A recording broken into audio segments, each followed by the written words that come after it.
He has run a project called Project Vote for Acorn. He has served as legal counsel for Acorn. He's received contributions from the Acorn PAC. His campaign has contributed over $800,000 to Acorn, so there's clearly a tie. Now, that was John Danforth last night on Hannity and Combs discussing Barack Obama's ties to the group Acorn. There are conflicts over voter registration and voting procedures as the election approaches. The Ohio Republican Party asked the federal appeals court to disallow same-day voter registration and voting to avoid voter fraud. Republicans have argued that Ohio voters have to be registered for at least 30 days before casting an absentee ballot. But late tonight came word that the federal court has ruled against the Republican request and will, in fact, allow same-day voter registration and voting. Joining us now is former Ohio Secretary of State Ken Blackwell.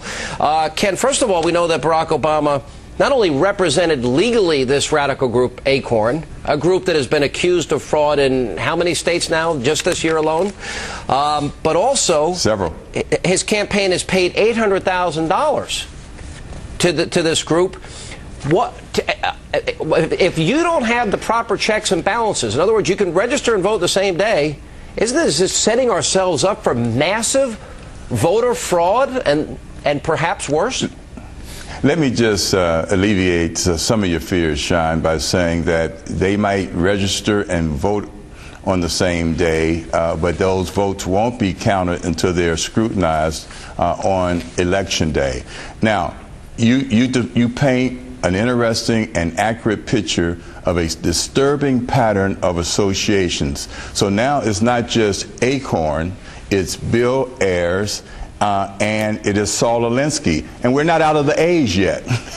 You know, that is a disturbing pattern. Alinsky, Ayers, Acorn.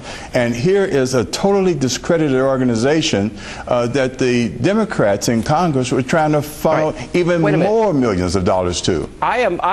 Considering all the allegations of voter fraud, considering the importance, the real importance in this election and in the last number of elections, no Republican's going to win the White House if they don't win the state of Ohio. I believe Absolutely. that. All right, so are we looking at an effort with Barack Obama funding associating with this radical group and this court ruling, the potential that there's going to be an attempt to steal the state of Ohio? Well, let me put it to you this way, Sean. In 2004, George Bush won Ohio by about 118,000 votes. If you had turned 60,000 votes, it would have been President Kerry. That's about 4 or 5 votes per precinct. This race is going to be just as close.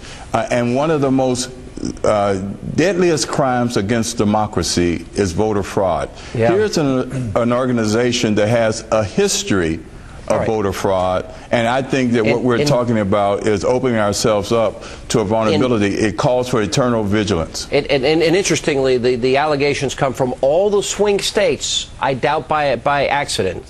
All right, I guess here's my question. Because, you know, now that this ruling has come in, I believe this is a severe problem. This is a group that Barack Obama should be called on and not have any ties to, not be funding, not have represented as a lawyer. So here's my question. What can the people of Ohio do to combat this? First, we must be on our toes. Eternal vigilance. We can't go to sleep at the switch. We have a bipartisan system made up of an equal number of Democrats and Republicans, and we must make sure that it works.